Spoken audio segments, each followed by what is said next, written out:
I'm Morgan Reynolds, 35, standing in my parents' backyard, watching my sister Natalie gather everyone around for her special announcement. The familiar knot in my stomach tightens as I see her smug smile. 20 years of rivalry, and she still finds ways to hurt me. What she doesn't know is that while she's about to publicly humiliate me, I'm holding the keys to her dream lakefront property in my pocket. Sometimes revenge isn't about destruction, it's about teaching someone a lesson they'll never forget. Before I tell you how I turned the tables on my sister's cruelty, drop a comment letting me know where you're watching from and hit that subscribe button if you've ever dealt with a toxic family member. Growing up as the younger sister to Natalie Reynolds was like living in a permanent shadow. From the day I was born, it seemed like my existence was a competition I never signed up for. Natalie is 2 years older than me, and as far back as I can remember, she's been determined to outshine me in every possible way. Our childhood home in suburban Connecticut was comfortable but not extravagant. Dad worked as an engineer while Mom taught elementary school. They raised us with solid middle-class values: work hard, save money, be kind to others. Somehow, those lessons landed differently with each of us. I was always the practical one. While other teenagers spent their babysitting money on makeup and trendy clothes, I saved for college. My room was organized, my grades were excellent, and I had a 5-year plan before I even started high school. Nothing flashy, just consistent and determined. Natalie, on the other hand, developed expensive tastes early. She wanted designer labels, exotic vacations, and constant validation. Where I saw value in hard work and delayed gratification, Natalie focused on appearance and immediate status. She wasn't necessarily malicious as a child, just insecure and desperate for attention. The first time I remember her taking credit for my work was in 4th grade. I had spent weeks on a science project about ecosystems, creating a detailed terrarium that my teacher called college-level work. When parents' night came around, I overheard Natalie telling her friends that she had helped me with all the hard parts because I couldn't understand the science. I was hurt but said nothing.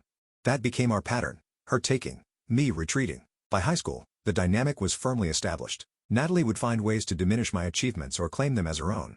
When I was accepted to Cornell on a partial scholarship, Natalie told extended family she had coached me through the application process. When I graduated with honors in business, she somehow made it sound like my success was merely following in her footsteps, even though she had dropped out of community college after 1 semester. Our parents never fully recognized the pattern. Dad would gently suggest I not be so sensitive, while Mom insisted that Natalie just expresses herself differently. They loved us both, but they'd inadvertently enabled Natalie's behavior for years, perhaps finding it easier to placate her than confront her manipulations. After college, I started building my e-commerce business from scratch. I identified a market gap in sustainable home goods and worked 16 developing relationships with ethical manufacturers.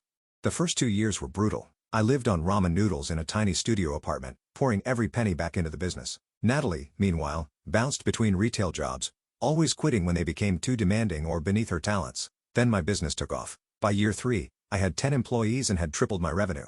By year 5, I was featured in Entrepreneur magazine as one of the 30 under 30 to watch. Suddenly, Natalie was telling everyone how she had always believed in me and had given me the confidence to succeed. At family gatherings, she positioned herself as my biggest supporter and unofficial business advisor. I learned to choose my battles and keep my private life private. While Natalie rented a luxury apartment she could barely afford and leased a new BMW every 2 years, I lived modestly in a comfortable but unassuming townhouse and drove my reliable Honda into the ground. I invested in my retirement, built an emergency fund, and created real financial security. Natalie assumed I was just bad with money rather than strategic with it. 3 years ago, during a family vacation to Lake Winnipesaukee in New Hampshire, Natalie became obsessed with the stunning lakefront property with a private dock and panoramic views. The 5-bedroom vacation home was listed at $1,200,000, far beyond her means. Still, she spent the entire trip talking about her future lake house, taking photos of every room during an open house, and making plans for family gatherings she would host there. Every family event since has included her lamenting that someone else bought her dream house, though she never had the finances to seriously consider it. What no one in my family knew was that my business had hit a temporary rough patch 6 months ago. A major supplier went bankrupt, leaving me with thousands of dollars in unfulfilled orders and angry customers. At the same time, an algorithm change on a major marketplace slashed my visibility. It was a perfect storm, and while I knew it was temporary, my cash flow took a serious hit. I had to take out a short-term business loan to stay afloat. Natalie somehow discovered my financial challenges, probably by snooping through papers during a visit to my home. I caught her rifling through my mail once, but dismissed it. I should have known better. Then last month, through a complete coincidence, the Lake Winnipesaukee house, Natalie's dream property, came back on the market at a reduced price due to the owner's divorce. The moment I saw the listing, an idea began to form. It was risky, perhaps petty, but something in me couldn't resist. I contacted the real estate agent and discovered that the owners needed a quick sale. They were willing to accept $950,000 for a property worth much more. I spent 3 sleepless nights running numbers, talking to my financial advisor, and weighing the consequences. In the end, I decided to liquidate a significant portion of my emergency savings and investment portfolio. I created an LLC to keep my name off public records and made an all-cash offer. The timing was incredibly tight. The closing was scheduled for the Saturday morning of our annual family reunion. Part of me questioned if I was making a huge mistake, both financially and ethically. Was I using my hard-earned money just to teach my sister a lesson? Or was this finally my chance to establish boundaries that had been crossed for decades? As I signed the preliminary paperwork, I kept telling myself this wasn't about revenge. It was about finally standing up for myself after years of allowing Natalie's behavior to go unchecked. Still, a small voice wondered if I was becoming exactly what I resented in my sister, someone willing to use money as a weapon. The annual Reynolds family reunion is a tradition that stretches back to before I was born. Every summer, aunts, uncles, cousins, and grandparents descend upon my parents' sprawling backyard in Connecticut for a day of food, reminiscing, and inevitable family drama. Usually, I look forward to it, a chance to reconnect with favorite cousins and show off new photos of my latest product line. This year was different. As I pulled into my parents' driveway, my stomach churned with anxiety. My business troubles weren't catastrophic, but they weren't something I was eager to discuss either. I'd had to let 3 employees go temporarily and scale back operations while rebuilding my supply chain. To someone like Natalie, who understood business about as well as she understood quantum physics, these normal entrepreneurial challenges would look like complete failure. I checked my phone one more time before getting out of the car. No message from the real estate agent yet about the closing. I took a deep breath and grabbed the homemade appetizers from my passenger seat. Keeping up appearances was important today. "Morgan, you finally made it." My mother rushed across the lawn to greet me, her floral sundress fluttering in the summer breeze. She pulled me into a tight hug that smelled of her signature perfume and sunscreen. "Everyone's already here. Even your cousin Jenna from Seattle made it this year." The backyard was transformed as it was every July. White folding tables arranged in a U-shape, red and blue balloons tied to chairbacks, and Dad's prized grill smoking in the corner. At least 40 relatives mingled across the lawn, plastic cups in hand and paper plates balanced precariously as they navigated from the food table to various conversation clusters. "Where's Natalie?" I asked, trying to sound casual as I set down my contribution on the already overflowing appetizer table. Mom's expression shifted subtly. "Oh, she's around somewhere, probably inside with Aunt Patricia. She's been acting mysterious all morning, says she has some big announcement to make later." The warning bells in my head grew louder. Mom must have noticed my expression because she quickly added, "I'm sure it's nothing. You know how she loves to create drama. Maybe she finally got that promotion at the department store." I nodded and forced a smile. "Yeah, probably." As I made my way through the crowd, I collected hugs and cheek kisses like party favors. Cousin Tyler wanted to know if I could give his daughter internship advice. Uncle George was eager to tell me about the sustainable bamboo flooring he'd installed after seeing it in my catalog. Aunt Maureen needed my opinion on starting an Etsy shop for her knitting. Normally, these conversations would energize me, family members who actually recognized my hard work and expertise. Today, though, I felt disconnected, watching the party as if through glass. My eyes kept scanning for Natalie, anticipating whatever she was planning. I spotted her near the drinks table, huddled with our cousin Rachel and Aunt Patricia. When Natalie saw me looking, she smiled with false brightness and waved, then whispered something that made the other two look in my direction with pitying expressions. "Don't let her get to you." The voice came from behind me, and I turned to find my cousin Emma offering me a glass of wine. Emma was the only one I'd confided in about my business challenges. She ran a successful accounting firm and had helped me restructure some debt. "Whatever she's planning, it says more about her than about you." "I know," I sighed, accepting the drink gratefully. "I just wish I understood why she's like this. We're in our 30s, for God's sake. Shouldn't sibling rivalry have an expiration date?" Emma snorted. "In functional families, maybe. But Natalie's built her entire identity around comparing herself to you. The fact that you're actually successful while she's still pretending to be makes it worse." We were interrupted by my father's booming voice calling everyone to the tables for lunch. I found my assigned seat directly across from Natalie, of course.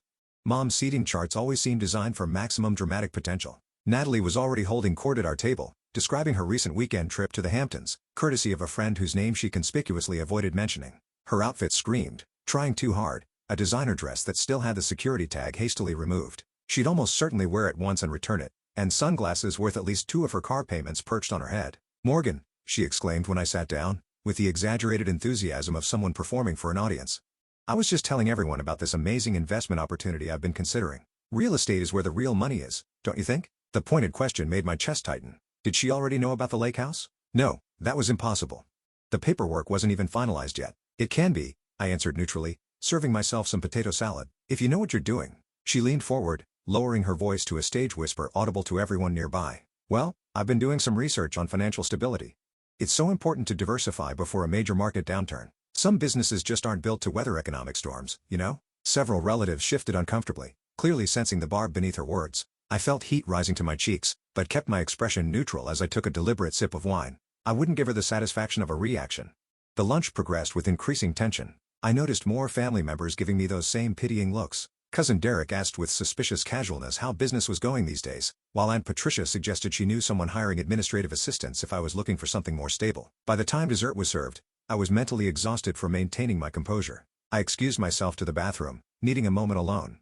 In the quiet of my parents' powder room, I checked my phone again. One new message from the real estate agent: paperwork ready for final signatures tomorrow morning, 9 a.m. Congratulations on your new lake house. A strange calm settled over me. Whatever Natalie was planning, I now had certainty about my counterplay. I looked at myself in the mirror, straightened my shoulders, and rejoined the party. I found Uncle Robert near the dessert table, methodically working his way through a slice of Mom's famous blueberry pie. He had always been my favorite relative, a quiet, observant man who seemed to see through family dynamics with X-ray vision. "Your sister's on a mission today," he commented as I approached. It wasn't a question. "Apparently so," I replied, selecting a brownie from the spread. "Any idea what her big announcement is about?" Uncle Robert gave me a knowing look. "Nothing good, judging by how much whispering she's been doing. But I'll tell you something I learned in 40 years of marriage to your Aunt Linda. People who need to tear others down are standing on pretty shaky ground themselves." I smiled gratefully at him. "I know you're right. I just wish." The sharp clinking of metal against glass interrupted me. We turned to see Natalie standing at the head of the table, beaming with barely contained excitement, a silver spoon in her hand. "Everyone, could I have your attention please? I have something important to share with all of you." The backyard fell silent as everyone turned toward Natalie. She stood with perfect posture, her expression a masterclass in manufactured concern. My heart pounded as I made my way back to my seat, already knowing what was coming but powerless to stop it. "First, I want to thank Mom and Dad for hosting another wonderful reunion," Natalie began, raising her glass in their direction. They beamed, oblivious to what was about to happen. "Family is everything to me, which is why I feel it's so important to share when one of us is struggling." She paused dramatically, her eyes finding mine across the tables. The artificial sympathy in her expression made my stomach turn. "I'm sure many of you have noticed that our dear Morgan seems different today. More reserved than usual." Murmurs of agreement rippled through the crowd. "Well, I think it's time we address the elephant in the room because Morgan needs our support right now." I gripped my napkin under the table, knuckles turning white. Emma, sitting nearby, shot me a concerned look. "It breaks my heart to tell you all this," Natalie continued, her voice trembling with entirely fake emotion, "but Morgan's business has failed. She's filed for bankruptcy." The collective gasp was exactly what Natalie had hoped for. Shocked faces turned toward me, some with genuine concern, others with barely concealed curiosity. The word bankruptcy hung in the air like a toxic cloud. "I discovered the paperwork last week," she added, conveniently omitting how she'd obtained this completely false information. "She's lost everything. Her inventory, her warehouse, even her business accounts. The bank is reviewing her personal assets now." My mother's hand flew to her mouth. "Morgan, honey, is this true? Why didn't you tell us?" Before I could answer, Natalie jumped in again. She was too ashamed. "Mom, you know how proud she's always been about her little business. But we're family. There's no room for secrets or shame here." The twist of the knife was expert, positioning herself as the caring sister while simultaneously diminishing my decade of hard work as a little business and violating my privacy in the most public way possible. "Actually," I started to say, but Natalie wasn't finished. "I've already told her she can move into my spare bedroom until she gets back on her feet. I've also reached out to some contacts about potential job opportunities." Her voice dripped with self-congratulatory generosity. "It might be good for her to experience working for someone else for a change, more stability, less pressure." The flash of memory was so vivid it momentarily transported me from the backyard. 3 years earlier, when Natalie had been fired from yet another job, I had offered her a position in my company's customer service department. She had laughed and said she couldn't possibly work for her little sister, the same sister she was now publicly humiliating while presenting herself as a savior. Dad stood up, his face flushed with concern. "Morgan, why are we just hearing about this now? We could have helped." All eyes were on me. The truth was simple. There was no bankruptcy. Yes, my business had cash flow problems, but we were already recovering. The new supplier I'd secured was better than the previous one, and my team had developed an innovative marketing approach to overcome the algorithm changes. But explaining all of this now would sound defensive, like excuses manufactured in the face of humiliation. I took a deep breath. "Thank you for your concern, everyone. But Natalie doesn't have all the facts." I kept my voice steady, making deliberate eye contact with my sister. "My business is going through some restructuring, but it's far from bankruptcy. I appreciate the concern, but I'm handling it." Natalie's smile faltered slightly, but she recovered quickly. "Oh, Morgan. There's no need to put on a brave face. I've seen the paperwork. Chapter 11 bankruptcy isn't something you can just brush off." The specificity of her lie, naming Chapter 11 rather than Chapter 7, was calculated to lend credibility. Several relatives nodded, clearly believing her detailed knowledge over my vague denial. "Perhaps we should discuss this privately," I suggested, struggling to maintain composure. "We're all family here," Natalie insisted, spreading her arms wide. "There's nothing to be embarrassed about. Failure is part of life, though some of us warned you about expanding too quickly." She had never warned me about anything of the sort. In fact, she had repeatedly criticized me for being too cautious with growth. The blatant rewriting of history was infuriating. I excused myself quietly and walked toward the house, feeling dozens of eyes on my back. Inside, in the cool quiet of my parents' kitchen, I leaned against the counter and took several deep breaths. My phone buzzed with a text from Emma. Want me to accidentally spill wine on her designer dress? Despite everything, I smiled. Then another text arrived. This one from the real estate agent with an attachment, final contract for your review before tomorrow signing. Uncle Robert appeared in the doorway, his kind eyes full of concern. Your sister's quite the performer, he said, closing the door behind him to give us privacy. She certainly has a flair for drama, I agreed, putting my phone away. He settled into one of the kitchen chairs, gesturing for me to join him. You know, I've watched you two since you were little girls. Natalie's always been the peacock, all flash and noise. But you, Morgan, you're the owl. Quiet, observant, smarter than people realize. I smiled weakly. Not smart enough to avoid this ambush, apparently. I don't believe for a second that you're bankrupt, he said firmly. But, even if you were, so what? You think any of us would love you less? Success isn't what makes you valuable to this family. His words touched something deep within me. For years, I defined myself in opposition to Natalie. She was flashy, so I was understated. She was impulsive, so I was strategic. Perhaps I'd been so focused on not being like her that I'd missed opportunities to simply be myself. Thank you, I said quietly. That means a lot. So, what's your plan? He asked, eyes twinkling. Because I know Morgan Reynolds well enough to know she's got one. I hesitated, then nodded. I do, and it happens tomorrow morning. Good, he said, standing up. Now let's get back out there before your mother organizes a fundraiser for your non-existent bankruptcy. We returned to the backyard, where Natalie was still holding court, now detailing her generous plans to help me rebuild my life. I took my seat and ate a piece of pie, letting her words wash over me. Tomorrow would come soon enough. The remainder of the reunion unfolded like an extended nightmare. What should have been a joyful family gathering had transformed into Morgan's bankruptcy intervention. Relatives I hadn't spoken to in years suddenly became financial advisors, approaching me with business cards for entry-level positions and stories about their friends who had bounced back after complete financial ruin. Aunt Diane cornered me by the lemonade table. Have you considered multi-level marketing? My neighbor's daughter makes 6 figures selling essential oils. She pressed a pamphlet into my hand before I could respond. Cousin Greg, who had failed at 3 businesses himself, offered to look over my financials and suggest where I went wrong. The irony was apparently lost on him. Uncle Stephen provided a detailed explanation of unemployment benefits, speaking slowly as if I might not understand the concept of government assistance. Through it all, Natalie floated around the gathering, alternating between expressions of exaggerated sympathy when near me and barely concealed satisfaction when she thought I wasn't looking. She had positioned herself as both the bearer of difficult truths and my potential savior, a masterful manipulation that painted her as the mature, successful sister stepping in to rescue her struggling sibling. Morgan, I've been thinking about your wardrobe, she said loudly as several aunts listened nearby. When you move in with me, we can go through my closet. I have some professional outfits that would be perfect for job interviews. The suggestion that I would need her hand-me-downs when my closet contained higher quality, if less flashy, clothing than hers was deliberately demeaning. I smiled tightly and excused myself. My parents, to their credit, seemed uncertain what to believe. Mom kept bringing me extra portions of food as if financial problems might have left me malnourished, while Dad awkwardly mentioned that his retirement fund was in good shape if emergency cash was needed. Their concern was genuine, but their willingness to accept Natalie's story without question hurt almost as much as her betrayal. As faded into evening and tiki torches were lit around the yard, I found myself sitting alone on the old wooden swing at the edge of the property. The same swing where I'd retreated as a child when Natalie's taunting became too much. Some patterns never change. Mind if I join you? I looked up to see my cousin Emma holding 2 glasses of wine. I shifted over on the swing and she settled beside me, handing me one of the glasses. Remember when we were kids, and Natalie told everyone at Christmas that you still wet the bed? Emma asked after a moment of silence. I groaned at the memory. I was 9, and she had all the adults checking if my sheets were dry every morning for the rest of the visit. And, do you remember what happened the next summer? A smile tugged at my lips. She got poison ivy from that secret fort she built in the woods after I casually mentioned that poison ivy has 3 leaves. Emma clinked her glass against mine. You've always played the long game, Morgan. That's why I'm not worried about you now. My phone vibrated with an incoming call. Natalie's name flashed on the screen. Speaking of the devil, I muttered, declining the call. Within seconds, she appeared at the edge of the lawn, spotting us on the swing. Her determined walk in our direction made Emma whisper, "Incoming drama at 3 o'clock," before excusing herself with a supportive squeeze of my arm.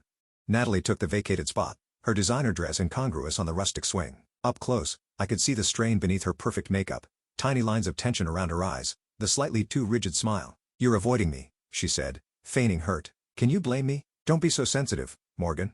I was just being honest with the family. They deserve to know." I turned to face her directly. "Know what, exactly? That you went through my private papers, misinterpreted what you found, and decided to announce your flawed conclusions to the entire extended family without speaking to me first? Is that the honesty you're defending?" Her eyes narrowed slightly. "I saw the bankruptcy forms, Morgan. Stop trying to save face. What you saw were contingency documents my lawyer prepared as a worst-case scenario. They were never filed. My business had a setback, not a failure. For a moment, doubt flickered across her face, but she quickly recovered. Well, the family needed to know either way. I'm just looking out for you. I've already told everyone you can stay with me until you get back on your feet. My spare room is small, but it's better than nothing, which is apparently what you have now. The calculated cruelty of her words struck me like a physical blow. This wasn't just about embarrassing me. She wanted to see me dependent on her, diminished in the family's eyes while she played the generous protector. I'm not moving in with you, Natalie. My business is fine, my house is fine, and my life is fine, without your intervention. She stood up, smoothing her dress with manicured hands. We'll see about that. I've already told everyone we're meeting with a financial advisor on Monday to discuss your options. I'm not letting you push away help because of pride. As she walked away, my phone buzzed with a text notification. It was from her, sent to the entire family group chat. So worried about Morgan. She's in denial about her situation. If anyone has job leads for her, please send them my way since she's too proud to ask directly. I stared at the message, watching as sympathetic responses poured in from relatives. The public performance continued, even as the party wound down. The depth of her need to see me humbled was staggering. Later, as I helped my mother clean up the kitchen, she approached the subject cautiously. Honey, about what Natalie said, is it really as bad as she's making it sound? I placed the serving dishes I'd been washing on the drying rack and turned to face her. Mom, do you really think if I were filing for bankruptcy, you'd hear about it from Natalie at a family reunion? She had the grace to look embarrassed. I suppose not, but she seems so certain, and you've been so quiet lately. My business had some challenges with a supplier, but we're already recovering. What Natalie did today was share private information, incorrectly, I might add, without my permission. And instead of asking me directly, everyone just assumed she was telling the truth. Mom dried her hands on a kitchen towel, her expression troubled. You know how Natalie gets. She's always been sensitive about your success. The familiar pattern of excusing Natalie's behavior made my jaw clench. That's not sensitivity, Mom. It's cruelty. Before she could respond, my phone rang. It was the real estate agent. I excused myself and stepped onto the back porch to take the call. Morgan, great news. All the paperwork is processed. We're confirmed for 9 a.m. tomorrow to finalize everything. The owners have already moved out, so you'll get the keys right after signing. As I ended the call, I noticed Natalie watching me from across the yard. Her eyes narrowed with suspicion. In that moment, I made my decision. The lake house wouldn't just be an investment property, it would be the setting for a long overdue conversation between sisters. Sunday morning dawned bright and clear, the kind of perfect summer day that makes New England famous. I woke early, despite having tossed and turned all night in my childhood bedroom. My parents had insisted I stay over after the reunion, concerned about my emotional state following Natalie's announcement. I dressed carefully in a crisp white button-down and navy slacks, professional but not showy. The outfit was a deliberate choice, one that said successful businesswoman without screaming for attention. As I applied minimal makeup, I rehearsed what I would say to Natalie. This wasn't about revenge, it was about boundaries and truth. Downstairs, I found my father at the kitchen table with his customary Sunday crossword puzzle. He looked up when I entered, surprise registering at my attire. You're dressed up for a Sunday morning, he commented, setting down his pen. I have a meeting, I explained, pouring myself coffee. A business opportunity that couldn't wait. He studied me for a moment. Morgan, about yesterday. Your mother and I are worried. If things are difficult financially, we want to help. No judgment. I sat across from him, wrapping my hands around the warm mug. Dad, I need you to hear me clearly. I am not filing for bankruptcy. My business had a temporary cash flow issue that's already resolving itself. What Natalie told everyone yesterday was both incorrect and an invasion of my privacy. His expression shifted from concern to confusion, but she said she saw the paperwork. She saw preliminary documents my lawyer prepared as a contingency plan, which is standard business practice during financial restructuring. Those papers were never filed. If you don't believe me, you're welcome to call my accountant tomorrow. Dad looked down at his crossword, embarrassment coloring his face. I should have asked you directly. Yes, you should have. I kept my voice gentle but firm. For 35 years, you and Mom have given Natalie the benefit of the doubt while expecting me to be the bigger person. I'm tired of it, Dad. The silence between us stretched, heavy with decades of unaddressed family dynamics. Finally, he nodded. You're right, we've enabled her. Difficulties with you. I'm sorry, Morgan. His acknowledgement, however belated, was something I hadn't realized I needed so desperately. I reached across the table and squeezed his hand. Thank you. So, what's this meeting about? He asked, clearly trying to change the subject to safer territory. I smiled. A property investment. Actually, I should get going. I'm meeting the agent at 9. As I gathered my purse and keys, my phone buzzed with a group text from Natalie to the family, taking Morgan to brunch today to discuss next steps. We'll update everyone on her situation later. So grateful for all your support during her difficult time. The audacity was breathtaking. I hadn't agreed to any brunch, yet she was continuing the narrative of herself as my caretaker. I texted back quickly. Actually, I have a meeting this morning. Rain check. Her response was immediate. What meeting? Financial advisors don't work Sundays. Stop avoiding help. Rather than engaging further in the group chat, I sent her a private message. Meet me at 10:30 at the Starbucks on Lakeshore Drive in Winnipesaukee. We need to talk. I could almost feel her satisfaction through the phone. She undoubtedly thought I was finally admitting defeat and seeking her help. Her reply was sugary sweet. Of course, sis. I'll be there to support you. The drive to Lake Winnipesaukee took just under 2 hours. I used the time to center myself, occasionally glancing at the folder of closing documents on my passenger seat. By the time I arrived at the real estate office, I felt calm and focused. The closing process was remarkably straightforward. I signed my name dozens of times, initialed countless pages, and transferred the largest sum of money I'd ever moved in one transaction. When it was done, the agent handed me 3 sets of keys. Congratulations, Ms. Reynolds. The lake house is officially yours. I drove the short distance to the property, parking in the circular driveway of what was now my vacation home. The realtor hadn't exaggerated, it was stunning. The 2-story cedar and stone structure faced the lake, with a wraparound porch and floor-to-ceiling windows capturing the breathtaking water views. A private dock extended into the clear blue lake with a small boathouse at its end.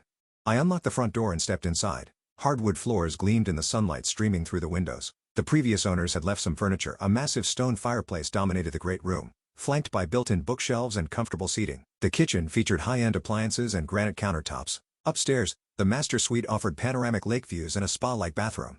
It was exactly as Natalie had described it countless times over the past 3 years, her dream home that she would definitely buy someday, when she got her big break. I walked through each room slowly, taking mental inventory. Though the purchase had been partly motivated by wanting to teach Natalie a lesson, I was surprised by how much I genuinely loved the property. It was peaceful here, the kind of place where I could actually relax away from the demands of my business. At 10:15, I texted Natalie, change of plans. Meet me at 145 Lakeshore Drive instead of Starbucks. Where's that? She replied immediately. Just put it in your GPS. See you soon. I made a pot of coffee and brought 2 mugs out to the porch swing overlooking the lake. The morning sun danced across the water, and a light breeze carried the scent of pine and fresh water. Despite the confrontation to come, I felt a profound sense of peace. At precisely 10:42, Natalie was perpetually late. I heard a car pull into the driveway. Through the trees, I spotted her red BMW convertible coming to a stop behind my Honda. She emerged looking confused, checking her phone as if confirming the address. Her confusion deepened as she approached the house, taking in the expansive property with a puzzled expression. When she spotted me on the porch, her perfectly shaped eyebrows drew together. Morgan, what are you doing here? Whose house is this? She climbed the porch steps, designer sunglasses perched on her head, looking wildly out of place in her brunch-appropriate outfit. I gestured to the swing beside me. Have a seat. Coffee? She remained standing, looking increasingly perplexed. Seriously, what is this place? Are you house-sitting for someone? I took a sip of my coffee, savoring the moment. You don't recognize it? That's surprising, considering how many times you've talked about it being your dream home. Her eyes widened as recognition dawned. She spun around, taking in the property with new awareness. This is the lake house? The one that sold 3 years ago. It went back on the market last month. Divorce sale. I held out a set of keys. Would you like to see inside? She stared at the keys, then at me, comprehension slowly replacing confusion. You bought this house? How? You're bankrupt. And there it was, the explicit admission that she knew her public announcement had been a lie. That's what I wanted to talk to you about, Natalie. I'm not bankrupt. I never was. Natalie stood frozen on the porch, her gaze darting between the keys in my hand and my face. The carefully constructed narrative she'd created, of her successful self-rescuing her failing sister, was crumbling before her eyes. But I saw the paperwork, she insisted, her voice losing its usual confidence. The bankruptcy forms were contingency documents, never filed. I set the keys on the small table between us. My business had a temporary cash flow issue when a supplier went bankrupt. We're already back on track with a better supplier and stronger marketing strategy. She sank onto the porch swing beside me, designer purse clutched in her lap like a shield. So you're not moving in with me? No, Natalie, I never was. But why did you let me tell everyone? Let you? I interrupted, feeling a surge of the anger I'd suppressed yesterday. You went through my private papers without permission, jumped to incorrect conclusions, and announced false information to our entire family without ever speaking to me directly. I didn't let you do anything. She had the grace to look momentarily embarrassed, but it quickly shifted to defensiveness. I was worried about you. I was trying to help. Were you? Or were you enjoying watching me squirm while positioning yourself as the generous, successful sister? Her silence was answer enough. I continued more gently. Natalie, we need to talk about this pattern between us. It's been going on since we were children, and I've let it continue by staying quiet. That ends today. She looked out over the lake, avoiding my gaze. What pattern? You're the one who's always been perfect. The smart one, the responsible one, the successful entrepreneur. Do you have any idea what it's like living in your shadow? The irony of her statement was almost laughable. My shadow? Natalie, you've spent our entire adult lives positioning yourself as more successful than me, taking credit for my achievements, dismissing my business as a little project, and constantly one-upping me with material possessions you can barely afford. That's not true. Her protest sounded hollow even to her own ears, judging by her expression. Isn't it? Let's look at yesterday. You had the perfect opportunity to check in with me privately about those documents you found. Instead, You chose to announce it to the entire family in the most humiliating way possible. Why? She stared at her manicured nails, uncharacteristically silent. I continued carefully, it's because you've built your identity around being seen as more successful than me. When you found those papers, you saw an opportunity to cement that perception once and for all. A tear slipped down her cheek, leaving a trail in her perfect makeup. It's not fair, she whispered. You make everything look so easy. The business, the investments, all of it. You never struggle, never fail. That's not true, Natalie. I struggle all the time. The difference is that I don't measure my worth by comparing myself to you. I handed her a tissue from my pocket, and for the record, buying this house was financially risky. I liquidated a significant portion of my emergency fund and investments to make it happen. She dabbed at her eyes, careful not to smudge her mascara. Then why did you do it? I gestured at the breathtaking Lakeview, partly as an investment. Lakefront property in New Hampshire holds value extremely well. I paused, deciding to be completely honest, and partly to prove a point. When I saw it was for sale, something in me snapped. After years of hearing you talk about your dream house while simultaneously undermining my success, I wanted to show you that actions have consequences. To my surprise, a small laugh escaped her. That's actually pretty badass, Morgan. Petty, but badass. The unexpected moment of genuine amusement between us broke some of the tension. I smiled despite myself. I prefer to think of it as a valuable lesson in boundaries. So what now? She asked, gesturing around us. You bought a house despite me. Are you going to let me visit? Or is this your way of cutting me out of your life? It was the question I'd been asking myself since making the offer on the property. That depends on you, Natalie. I didn't buy this house just to keep you out of it. I bought it because I'm tired of the dynamic between us and something needed to change. I stood up and walked to the porch railing, looking out over the water. The truth is, I miss my sister. Not the person who humiliates me at family gatherings or takes credit for my achievements, but the girl who used to make me laugh until milk came out my nose at breakfast. The one who taught me how to French braid my hair and stayed up all night with me when I was scared during thunderstorms. When I turned back, Natalie was watching me with an expression I hadn't seen in years, vulnerability without calculation. I miss her too, she said quietly. Then let's try something new, I suggested. Complete honesty, starting now. Why did you announce my supposed bankruptcy to the family? She sighed deeply, setting her purse aside. Because I'm drowning, Morgan. My credit cards are maxed out. I'm 3 months behind on my car payments. The department store put me on performance review because my sales numbers are down. Nothing in my life is working. And then I found those papers and thought, finally, something where I'm doing better than Morgan. The raw admission hung between us. It was perhaps the first completely honest thing she'd said to me in years. Thank you for telling me that, I said softly. Why didn't you just ask me for help? Because I'm supposed to be the successful one. The words burst out of her.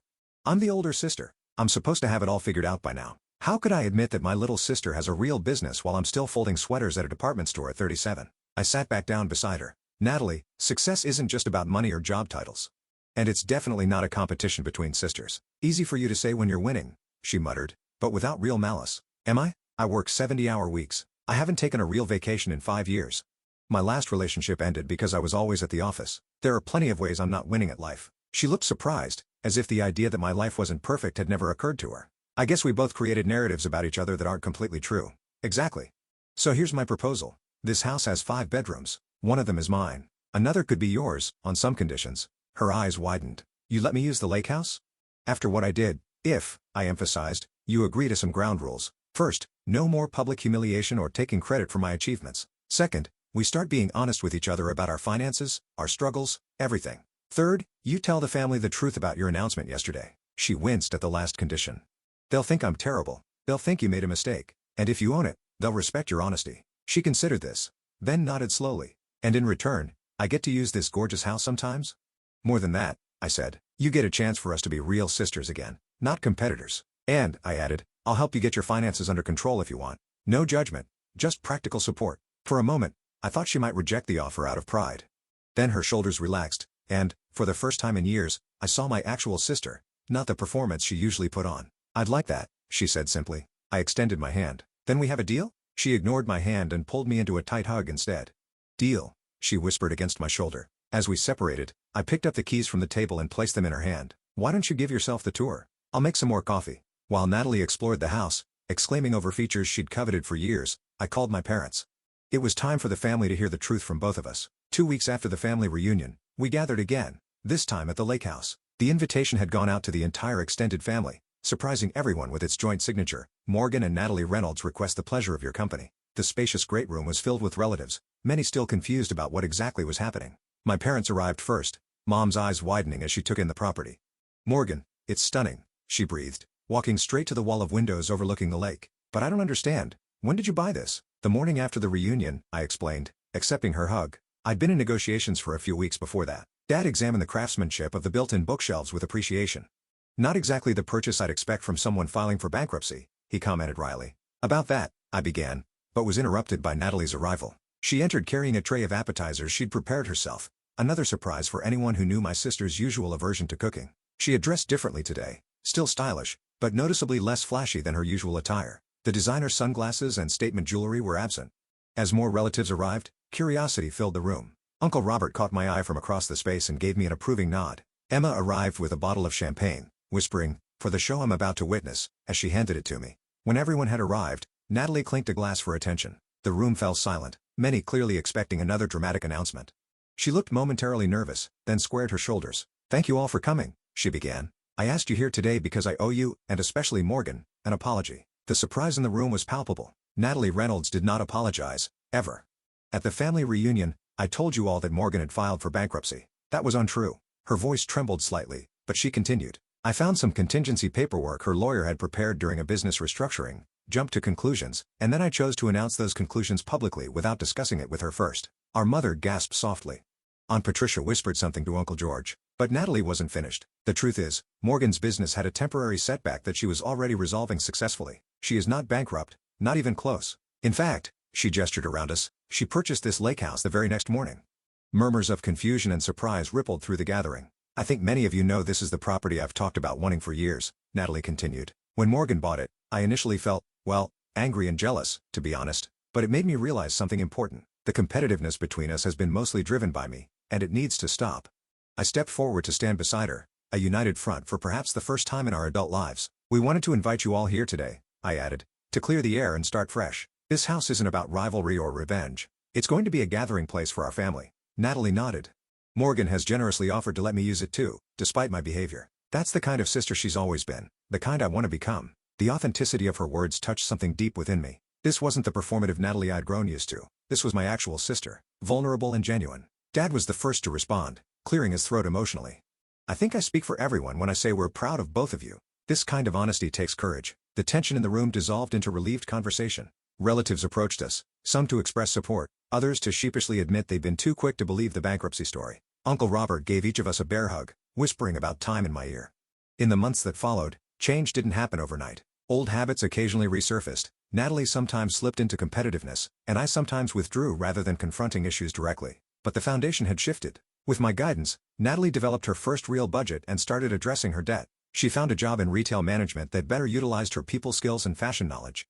She still loved beautiful things, but began to understand the difference between quality and showing off. My business not only recovered but thrived with the new supplier relationships. The marketing strategy developed during our crisis period turned out to be more effective than our previous approach, leading to our most profitable quarter ever. The lake house became exactly what I'd hoped, a sanctuary for family healing. My parents celebrated their 40th anniversary there.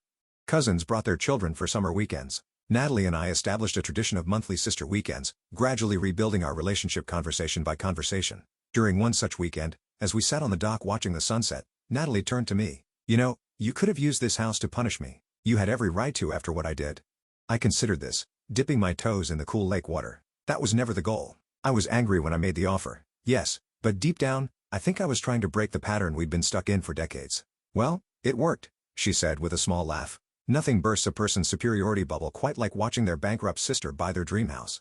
"The funny thing is," I admitted, "this house has become more meaningful than I ever expected. Not because it's beautiful or valuable, but because it's where we finally started being honest with each other." Natalie nodded thoughtfully. "I've been thinking about what you said months ago, about measuring worth by comparing yourself to others. I've done that my whole life, not just with you. It's exhausting. And, ultimately, empty," I agreed. "The constant comparison never leads to happiness." "I'm learning that," she said quietly. Slowly, as the sun dipped below the tree line, casting golden reflections across the lake, I realized the property had given me something far more valuable than real estate equity. It had given me back my sister and taught me that sometimes the most powerful response to hurt isn't revenge or even forgiveness, it's creating an opportunity for transformation. The bankruptcy announcement that was meant to humiliate me had instead become the catalyst for healing our family's oldest wound. In trying to publicly diminish me, Natalie had unknowingly set us both on a path to something better than success, authenticity and reconnection. That evening, as family members gathered around the fire pit sharing stories and laughter, I looked around at the faces illuminated by the dancing flames. The journey from hurt to healing hadn't been simple or straightforward, but standing on the other side, I wouldn't change a moment of it. What's your experience with family rivalries? Have you ever had a turning point that transformed a difficult relationship? Share your stories in the comments below. And, if this tale of sisterhood and redemption resonated with you, please hit that subscribe button and give this video a thumbs up. Thank you for being part of this journey, and remember, sometimes the path to healing begins with the very moment designed to break us.